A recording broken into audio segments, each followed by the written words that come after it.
Good morning everyone. Students, today we will start new chapter Changing Cultural Tradition theme 7 and student as the title suggests changing cultural traditions.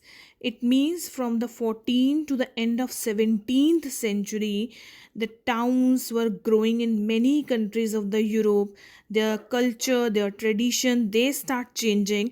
So that is why the chapter name is Changing Cultural Tradition. It means the story of Europe, eastern Europe and the western Europe कि कैसे वहाँ changes आए culture में, traditions में, रेनाइंसेंस हुआ, rebirth हुआ, बहुत सारी जो टाउन्स हैं इमर्ज होने लगी, a distinct urban culture also developed and somewhere the townspeople they begin to think that they are more civilized as compared to rural people, especially Florence, Venice, Rome.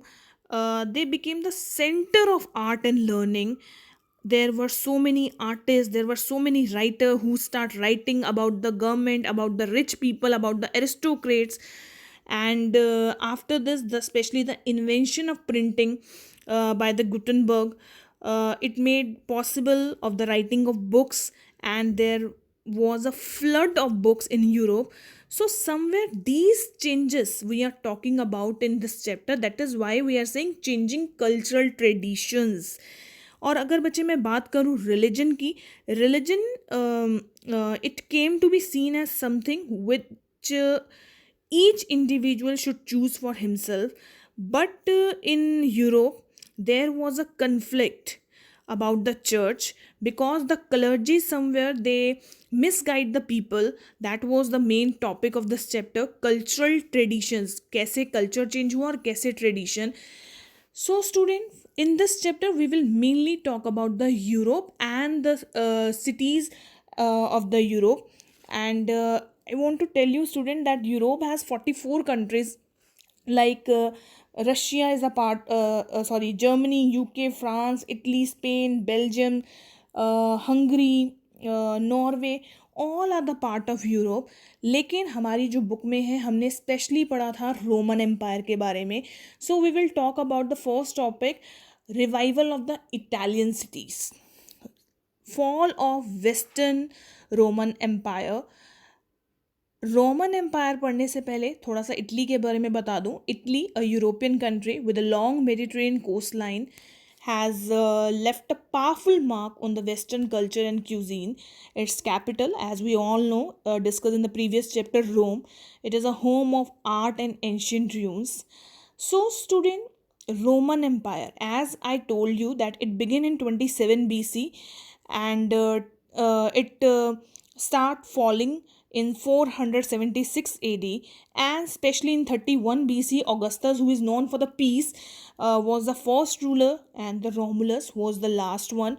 And student, in 476 AD, the Germanic barbarian Odoacer attacked on the Rome, and especially student, when he attacked, um, the fall of Western Roman Empire. And student, after this fall, many of the towns that had been political and cultural centers in Italy fell into ruin, fell into damage. वो destroy हो गए बहुत सारे towns, क्योंकि western Roman empire का कहीं ना कहीं फॉल स्टार्ट हुआ था. Then there was no unified government, and the pope in Rome, who was sovereign in his own state, was not a strong political figure. कोई गवर्नमेंट नहीं थी, स्पेशली जो पॉप था वो कुछ कर नहीं रहा था. He was not a strong enough political figure. So that is why there was a fall of western Roman empire. And student, now the question, because the topic is the revival of the Italian cities, इतना down होने के बाद Italian cities ने revival कैसे किया, खुद को कैसे इम्प्रूव किया? The answer is here, the trade between the Byzantine Empire and the Islamic countries helped to overcome the weakness of Italy, because that time Italy was weak and fragmented. So as a result, the port on Italian coast revived. Student, जो Byzantine empire और Islamic countries के बीच में जो trade चलता था, उनका main port centre था Italy. तो कहीं ना कहीं इटली की इनकम जो है पोर्ट के थ्रू बढ़ने लगी, और चाइना ने भी उस टाइम पे वेस्टर्न यूरोपियन कंट्रीज़ के साथ अपना सिल्क रूट शेयर किया। इसका मतलब जो चाइना का सिल्क रूट बहुत फेमस था, वो कहीं ना कहीं उन्होंने एक्सपोर्ट करना शुरू किया यूरोपियन कंट्रीज़ के साथ। और जैसे मैंने आपको बताया कि जो इटली था, it was the main centre Mediterranean sea के अपोजिट। इस वजह से बच्चे उन्होंने जो है इनकम अपने पोर्ट्स के थ्रू बहुत ज़्यादा अर्न की। मैं ये तो नहीं कहूँगी कि Italy again came as a powerful kingdom, no, powerful तो नहीं, लेकिन एक इंडिपेंडेंट स्टेट हो गया था Italy. So it emerge as a independent city state, and monarchy was very common. Monarchy was common not in Italy, monarchy was common in the European countries except in Florence and Venice, क्योंकि Florence और जो Venice थे both were Republic, and बाकी जगह जो थी monarchy थी। Italy में भी पोप थे। So Venice and Genoa were clergy free. It means the rich merchants and the bankers actively participate in governing the city. ये आपका 2 मार्क्स का क्वेश्चन बहुत बार आ जाता है कि वेनिस एंड जिनोआ, जो ये 2 यूरोपियन कंट्रीज़ हैं, वो बाकी यूरोपियन कंट्रीज से डिफरेंट क्यों है।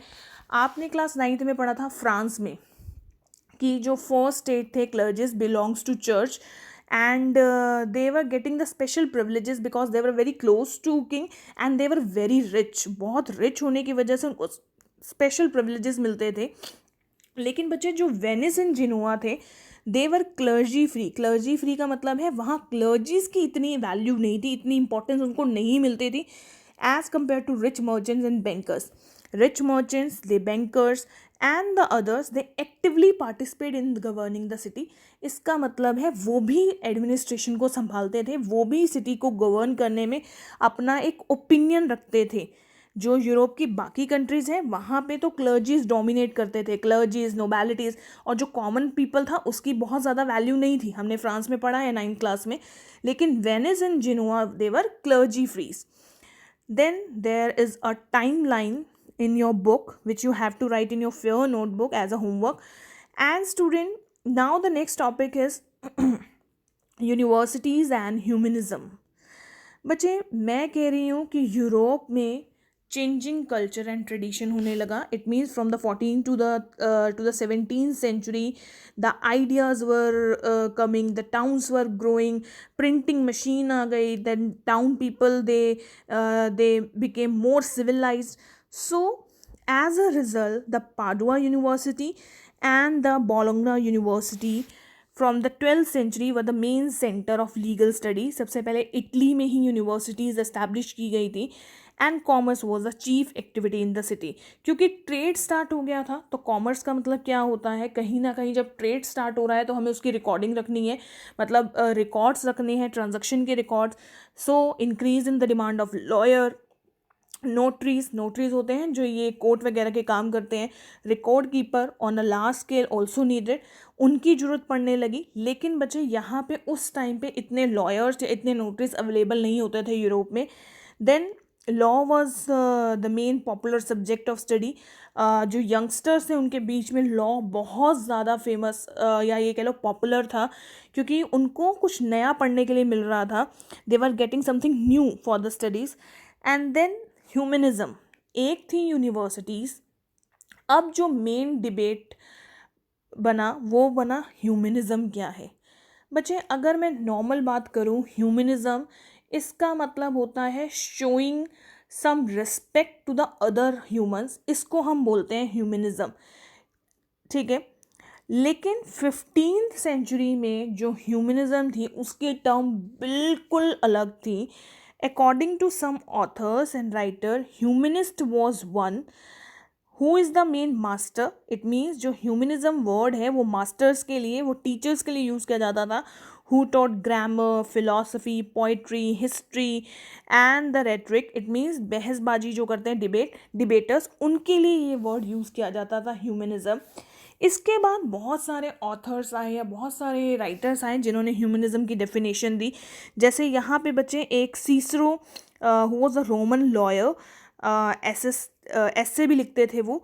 तो उन्होंने कहा ह्यूमनिज्म कुछ नहीं है, सिर्फ एक कल्चर है, मतलब लोगों के बीच में एक अपना कल्चर प्रमोट करना, it is a humanism. So exactly what was the main definition of humanism? That man can also became the main topic of literary work. सिर्फ मानवतावाद ये नहीं है कि हम बातों से या हम रिलीजियस पॉइंट से ही किसी में इंसानियत को क्रिएट कर सकते हैं. No, through education, through art, through learning we can create the human being. उनके थ्रू भी हम जो है एक गुड ह्यूमन बीइंग को क्या कर सकते हैं, क्रिएट कर सकते हैं. एंड स्टूडेंट, इस सारे पीरियड को मैं रिनाइंसेंस पीरियड बोल रही हूँ, specially 15th century in Italy. This is known as the renaissance period. Renaissance का मतलब होता है रीबर्थ, दोबारा से जन्म लेना. और of course western Roman empire के फॉल के बाद कहीं ना कहीं इटली के जो सिटीज़ थी वो डैमेज हो चुकी थी और उन्होंने अपने आप को सर्वाइव किया थ्रू ट्रेड और फिर से इमर्ज हुए as a independent city state. That is why this period is known as the Renaissance period. Then ideas attracted attention in Patrick's own hometown of Florence. Now the question arises, who is Patrick? बच्चे, Patrick जो था वो एक author था और question आ जाता है कि क्यों रोमन और ग्रीक ऑथर्स की जो लिटरेरी वर्क्स थे, जो राइटिंग्स थे, उनको पढ़ने के लिए स्ट्रेस डाला गया था. वो स्ट्रेस ही इसलिए डाला गया था because they finally focused on the changing cultural tradition. उन्होंने ह्यूमनिज्म को प्रमोट किया, उन्होंने अपने ओपिनियन जो है बहुत खुल के सामने रखे. शायद इस वजह से यूरोप में उन्होंने कहा था कि जितने भी रोमन ऑथर हैं या जो जर्मनी के ऑथर हैं उनको स्पेशली स्ट्रेस दिया जाए, उनको पढ़ा जाए. इन 15th century the things changed dramatically. Earlier the city had not made as a center of trade and art of learning. धीरे धीरे बच्चे डेवलपमेंट होने लगी. पहले एजुकेशन नहीं थी, एजुकेशन यूनिवर्सिटीज़ एस्टैब्लिश की गई, लॉ आया, कॉमर्स आया, रिकॉर्ड कीपर्स आए, ट्रेड बढ़ने लगा, आइडियाज़ आने लगे. एंड स्पेशली बच्चे डेंटे एलिग्री एंड गैटो, ये जो दो मेन पर्सनालिटी हैं, फ्लोरेंस एक सिटी है, उन दो पर्सनालिटीज़ की यहाँ बात की गई है. फर्स्ट वन इज़ द ले man who wrote a religious theme and the second one is the artist who painted the life like portraits. इसका मतलब है बच्चे वहाँ पे सिर्फ कॉमर्स नहीं आई, वहाँ पे आर्ट भी आई, क्योंकि जो गैटो है an artist who painted life like portrait, बहुत अच्छे पोर्ट्रेट्स बनाने लगे रिलीजियस थीम पे, क्योंकि क्रिश्चियनिटी जो मेन रिलीजन था उसको प्रमोट करने के लिए रिलीजियस थीम्स पे बुक लिखे जाने लगी और बहुत सारे राइटर्स आए, लेकिन इनमें से जो दो मेन फेमस है वो मैंने आपको बता दिए. So student, this in this way the European countries somewhere they start developing. and student, इसके बाद और क्या चेंजेस आए इटली में स्पेशली और बाकी के जो क्योंकि वेस्टर्न यूरोप तो हम पढ़ चुके हैं, अब हम ईस्टर्न यूरोप में भी पढ़ेंगे कि वहाँ क्या चेंजेस आए थे. In the next video, if you have any doubt student, you can call me. Thank you.